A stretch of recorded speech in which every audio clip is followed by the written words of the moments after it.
morning, all of you.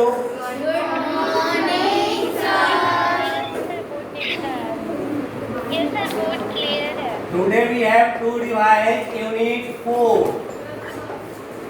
Today we have to revise Unit 4. Chapter name. Okay. Ratio, proportion, and unitary method.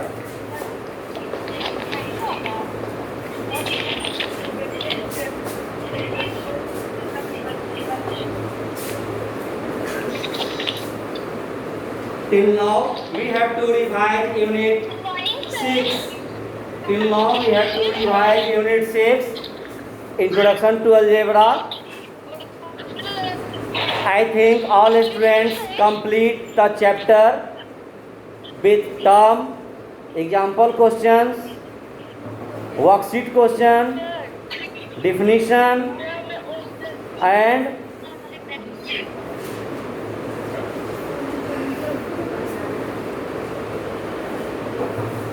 VBQ, that means value based question.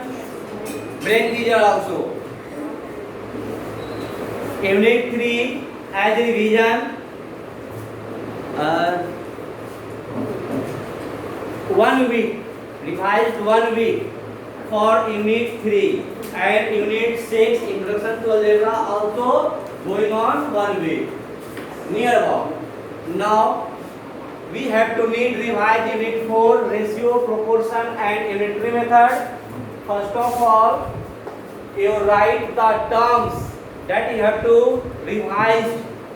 आपको जो revise करना है जिस term का, वो term आप note कीजिए. Definition of ratio. Next, definition of proportion.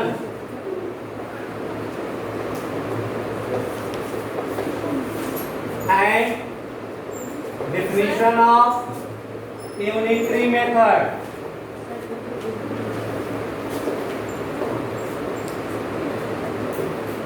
There are 3 terms that you have to revise first.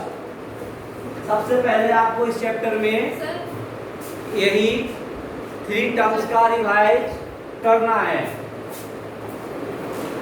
You can see that here the chapter name ratio, proportion and unitary method. आप देख रहे हैं आपका chapter name भी है और जो chapter name में वर्ड यूज हुआ है, टर्म यूज हुआ है, उसका डिफिनेशन पहले रिवाइज करना जानना जरूरी है. Okay, so all students must write these 3 points in your copy now.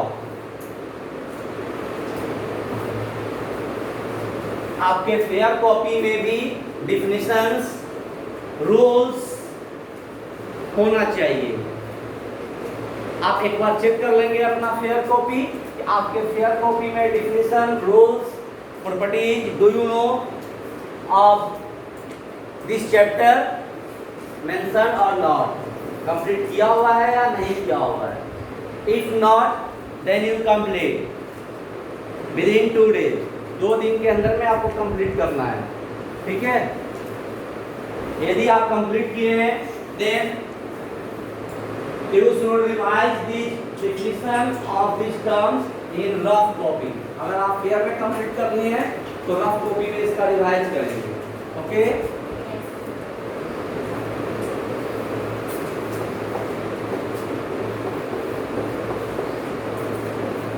definition of ratio. All of you compare the definition that I have said. Comparing of 2 quantities by division. Comparing of 2 quantities. First quantity and second quantity. Comparing of 2 quantities by division is called ratio. Ratio is represented by this symbol. This symbol is called is to. इस symbol को हम क्या बोलते हैं? is to. If two number A and B written in the form of this, so we can say that A is to B. That means A and B in the form of ratio. यहाँ A और B जो है वो ratio के form में है और हम इसको इस तरीके से लिखते हैं. Now a question arises here, how many terms of ratio? Ratio का कितना टर्म होगा? सबसे पहले आप रेशियो का डेफिनेशन समझ गए. Comparing of two quantities by division. Okay, is called ratio. In ratio there are two terms. In ratio there are two terms. This is called first term and this is called second term. Other name of first term. Ratio में first term का क्या नाम है? Antecedent. Anti, A-N-T-E-C-E-D-E-N-T. Right or wrong? Right. Antecedent. Antecedent is the first term of ratio, and second term of ratio is called consequent. Consequent. C-O-N-S-E-Q-U-E-N-T. You have to need to know these points of ratio. Ratio का ये सब points आपको जानना जरूरी है. Questions may be asked as MCQ, fill in the blanks, true false, match the following, or answer in one word. Exam में इस तरीके से क्वेश्चन आ सकते हैं. MCQ में भी पूछा जा सकता है, fill in the blanks में भी पूछा जा सकता है, true false में पूछा जा सकता है, match the following में पूछा जा सकता है, answer in one word में पूछा जा सकता है. So my dear students, all of you need to revise the definitions, examples, rules and properties. Do you know all points that contained in chapter? Okay? Then अब यदि आप ये सब रिवाइज कर लेंगे, समझ लेंगे, तो एग्जाम्पल्स क्वेश्चंस के बाद वर्कशीट प्रेक्टिकल में आपको परेशानी नहीं होगी. First term of ratio is called dash. ऐसे क्वेश्चन आ सकता है या नहीं आ सकता है? आ सकता है. तो first term of ratio is called antecedent. यदि आपको एग्जाम में ऐसा first term of ratio is called consequent, true और फॉल्स? गुड. जब आप सही से समझ गए, सही से जान गए, तो वो क्वेश्चन चाहे जिस पैटर्न में पूछा जाए आप कर लेंगे, है ना? Yes sir. Good. So students, some rules for ratio that you have revised. आपको रिवाइज करना है. रेशियो से रिलेटेड कुछ रूल्स हैं. That is page number 77 in your book. आपके बुक में पेज नंबर 77 में है. First rules. First rule for ratio. Ratio का सबसे पहला रूल क्या है? The two quantities compared should be expressed in same unit. जो भी दोनों टर्म है, इसका जो यूनिट है वो सेम यूनिट होने चाहिए, सेम काइंड होने चाहिए. Suppose that 5 apples, then other term also. Numerical value जो भी हो, लेकिन एप्पल्स तो होना है ना? Yes sir. So same kind, same unit is the first rule for ratio. Okay? Second, that name unit of two quantities should not be used in ratio. आप देख लीजिए, यदि क्वेश्चन रहा 15 apples to 20 apples. 15 apples to 20 apples, you have to find ratio. First of all, you know this is first term, this is second term, and you need to observe are the both unit are the same. यदि दोनों same है तो हम ratio में इसको कर पाएंगे, यदि सेम नहीं है तो नहीं कर पाएंगे। यदि 15 एप्पल्स यहाँ 20 ऑरेंज रहता तो क्या इसको हम कर पाते? नहीं कर पाते। गुड, आप सब समझ गए। सेम यूनिट सेम काइंड होने चाहिए, पहला रूल। सेकेंड रूल है कि जो भी यूनिट है या जो भी काइंड है, जब हम रेशियो में आंसर करेंगे तो रिजल्ट के रूप में ये एप्पल यानी unit need not to write, लिखने की जरूरत नहीं होगी। ठीक है,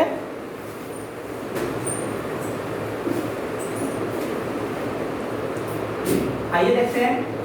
as according to definition of ratio, comparing two quantity, ये दोनों क्वांटिटी का कंपेयर करना है एज डिवीजन, है ना?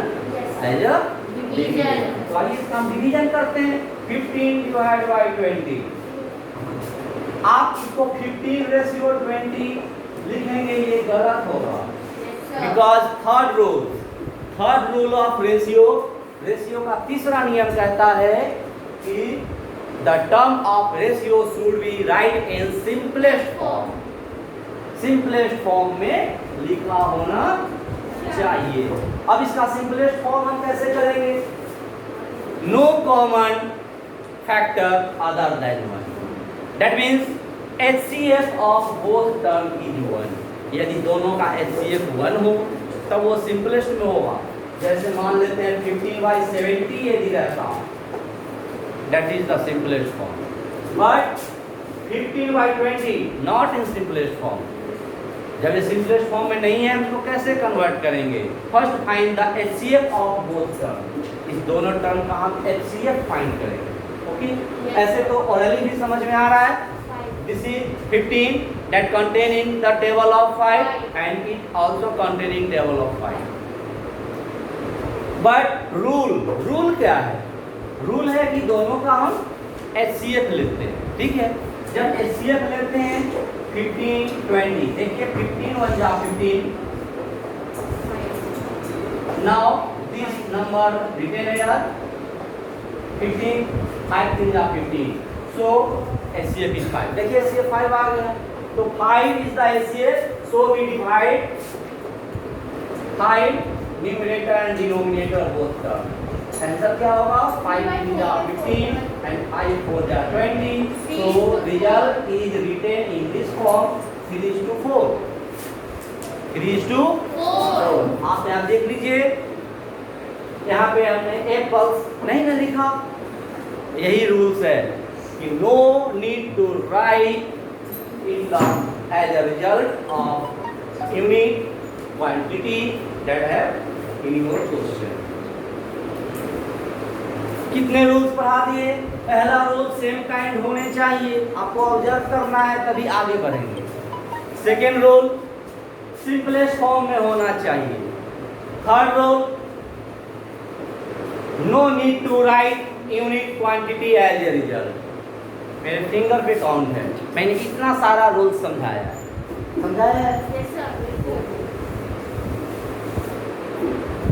Now if question is written 5 apples to 15 orange, इसका हम नहीं फाइंड कर पाएंगे रेशियो। क्या कारण है? Because different unit. ठीक है, तो इसका रेशियो हम फाइंड नहीं कर पाएंगे। अब एक क्वेश्चन है 5 kg टू 752 या 750 ग्राम। ये केजी है, ये ग्राम है, कर पाएंगे? नो सर, नहीं कर पाएंगे। हम कहते हैं कर पाएंगे। अभी ये सेम यूनिट नहीं है, लेकिन इसका एक ऑप्शन है, we can convert KG into gram.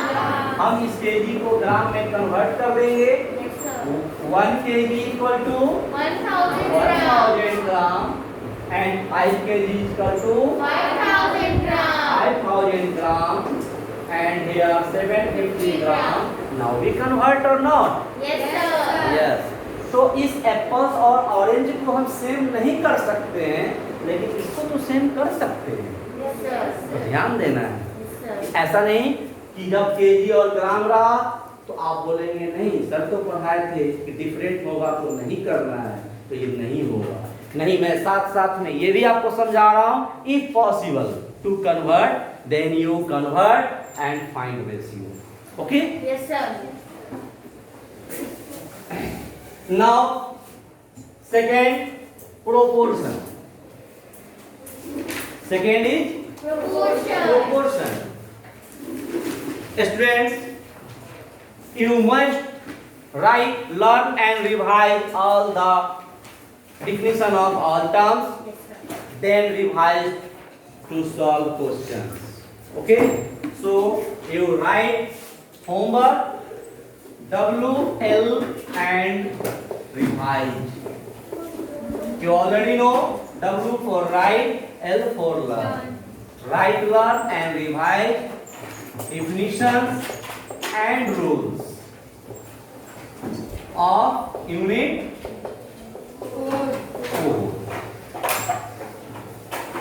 Then try to solve, then revise worksheet question, example question, then questions and so many questions. If you have doubt, then you will must ask. यदि आपको doubt है आप पूछेंगे, ठीक है। Proportion, proportion the definition of ratio क्या मैंने पढ़ाया? कंपेयरिंग टू क्वांटिटी, बस उसमें दो ही क्वांटिटी होते थे, but definition of proportion is you compare the definition that I have said with your book. आप मिलाइए जो डिफिनेशन मैं कह रहा हूं। Proportion, statement of equality of ratios, statement of equality of ratios. यहां रेशियोज में क्या है? एक रेशियो यहां है और एक रेशियो यहां। आप देख रहे हैं, there are two Ratio. And in between equality. Equality मतलब दोनों का इक्वल होना। That means that this is the symbol for proportion. इसी सिंबल को हम प्रोपोर्शन बोलते हैं and this symbol is to को हम रेशियो बोलते हैं। Here you observe that there are 4 terms. आप देख रहे हैं कि प्रोपोर्शन में कितना टर्म है? 4 term. रेशियो में कितना टर्म है? 2 term. There are 4 term. अब जैसे हम रेशियो का दोनों टर्म्स का नेम मैं बताया, रेशियो का दोनों term, first term is called Antecedent. Very good, antecedent. Second term Consequent. consequent. Such that there are 4 terms for proportion. First term, this is first term, this is second, third and fourth. First term and fourth term is called extreme, and third term, second term and third term is called means. ठीक है, इससे भी exam में question आ सकता है। Yes, sir. Okay, मैंने अभी proportion का डेफिनेशन क्या बताया? Statement of equality or proportion. Statement of equality of ratio. एक वर्ड आप लोग छोड़ दिए, ध्यान दीजिए, है ना? हाँ, आप यदि छोड़ देंगे हम तो नहीं छोड़ेंगे, हम तो सही पढ़ाएंगे, है ना? आपकी कॉपी क्या है?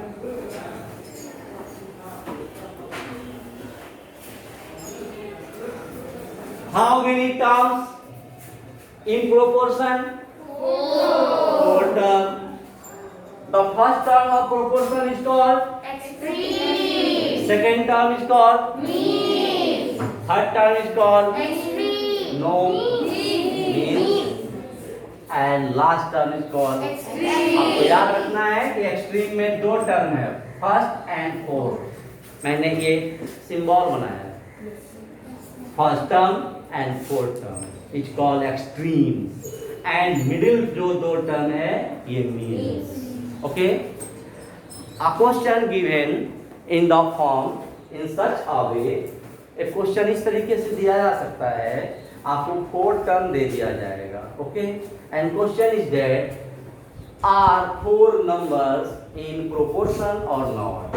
दिया गया 4 नंबर जो है वो प्रोपोर्शन में है या नहीं है, तो क्या करेंगे, उसके लिए चेक करेंगे। एक फॉर्मूला है, दिया है formula to confirm there 4 terms are in proportion or not। 4 numbers जो है ये प्रोपोर्शन का है, ये प्रोपोर्शन है या नहीं है, इसका टेस्ट करने का एक फॉर्मूला है। क्या फॉर्मूला है आप देखिए, you must write this formula, product of extremes equal to product of means। By using this formula,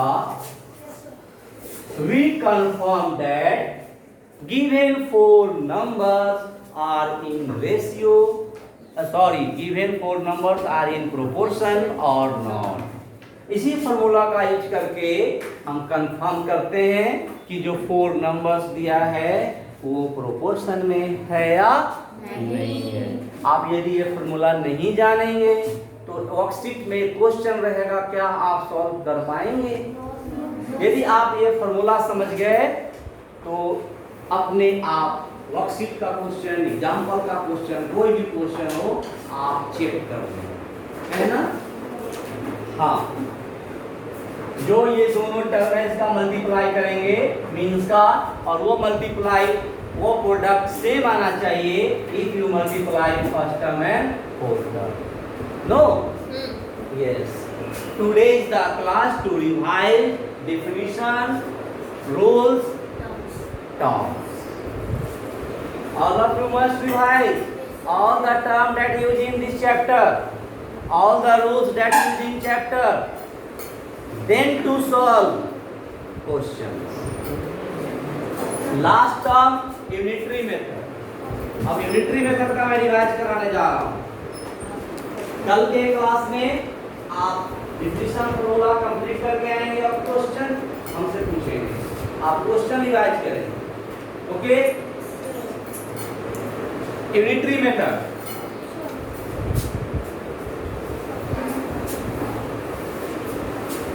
Are you mention this term in your copy or not? Yes, sir. Okay। चलो फिर book से लिख लो।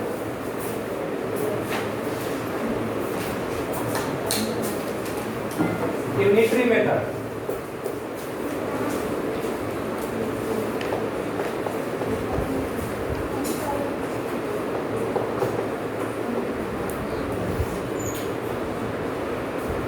Unitary method, that unitary, that means the form for the word unit। ये word unit word से बना है। Method means way, तरीका। Unitary method में 2 प्रोसेस होता है। There are 2 process occurs in unitary method। Unitary method में 2 प्रोसेस होते हैं, ठीक है। पहला प्रोसेस है फर्स्ट नंबर, फर्स्ट ऑब्जेक्ट का वैल्यू फाइंड करना by division,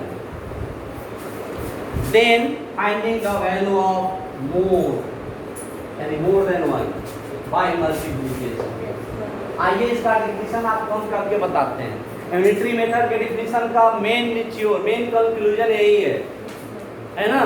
there are 2 work in unitary method. First finding the value of one article, first finding the value of one article या unit by division, then finding the value of more article by multiplication।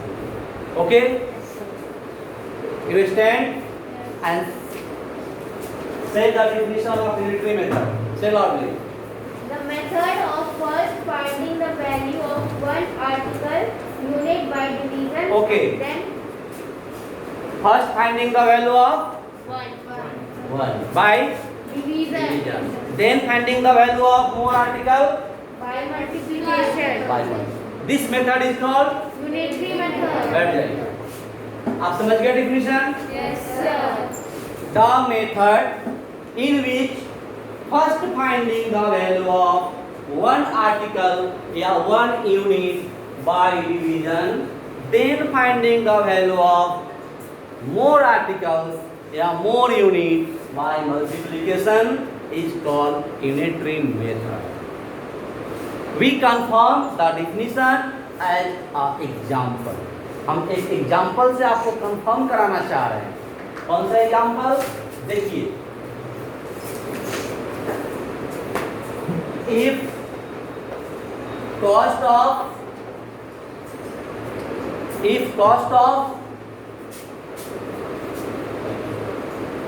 5 pence is rupees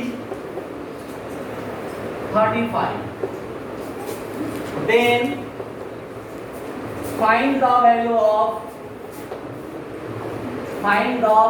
and cost of 8 pence. क्या समझे question? Sir, 5 pen का If means यदि, that is the condition. Cost of 5 pence, 5 pen का दाम 35 rupees है. Then find the cost of 8 pence. इस question में 1 pen का कॉस्ट नहीं दिया है, आपको दिया है 5 पेन का cost 35 and you have to find the cost of 8 pence. This is the solve by the unitary method. Unitary method से इसको solve करेंगे. In the definition of unitary method, first finding the value of one article. पहले हम 1 का find करने जा रहे हैं. आइए देखते हैं कैसे करेंगे. Since या आप ऐसा सिंबल दे सकते हैं, ये since का सिंबल है, मैंने पढ़ाने समय ये बताया था. Since पहले जो कंडीशन है वो राइट डाउन कर देना चाहिए. Since cost of 5 pence is rupees 35. ये तो कंडीशन है, ये क्वेश्चन में दिया है, ठीक है. यानी शॉपकीपर आपसे कह रहा है कि 5 पेंस, अगर आप 5 पेंस लेना है तो 35 रुपीज लगेंगे. अब आप जानना चाह रहे हैं कि 1 पेन का कॉस्ट क्या होगा. शॉपकीपर आप पे छोड़ दिया, आपको बताना है. आपके टीचर पढ़ाए finding the value of 1 by division. So we write here cost of 1 pen. Here we write pen, not pens, because number of pen is 1. Cost of 1 pen is 35 divided by 5. yes 35 divided by 5. Use one definition. Yes. First finding the value of 1 by division. Yes, ये देखिए division.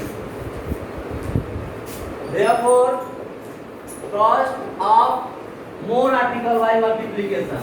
इसको solve करके जो भी आएगा उसे multiply कर देना है. कितने का निकालना है? 8 पेंस का. 35 डिवाइड बाय 5 into 8. 5 7 जा 35. 7 into 8 is equal to 56. That is the rupees 56. कभी कभी आप छोटा सा मिस्टेक करते हैं, जो आंसर आ गया 56, आप रुपीज 56 नहीं लिखकर 56 पेंस लिख देते हैं. यानी आपको ये पता नहीं होता है कि क्वेश्चन में फाइंड क्या करना है. क्वेश्चन में नंबर ऑफ पेन फाइंड करना है या कॉस्ट फाइंड करना है. क्या फाइंड करना है? तो फिर यहाँ पेंस होगा या रुपीज होगा? Okay.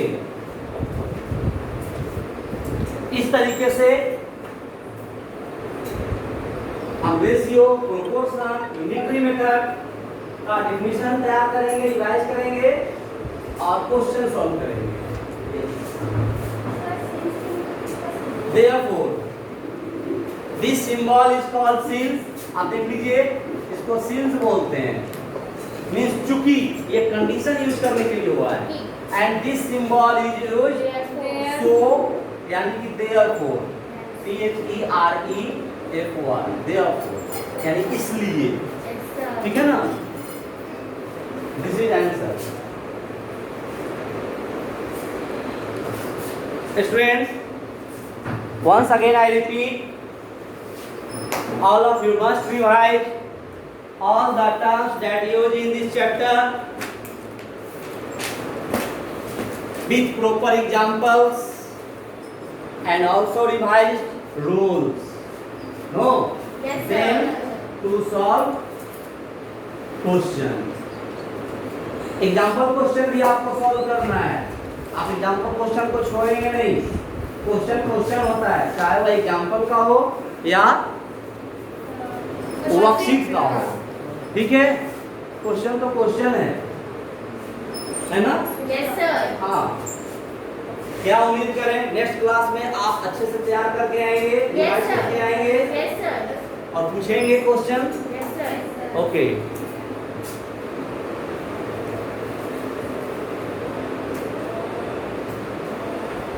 Online participants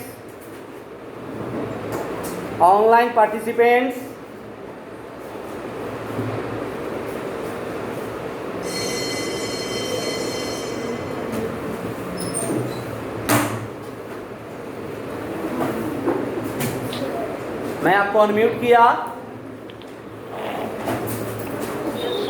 all students that online offline, all participant, all students, you must learn, revise definition, rules, properties and try to solve questions. If you have doubt, then you will ask on next class. No? Yes, sir. Okay, sir. Okay. This is nice class. Yes, sir. Okay, thanks.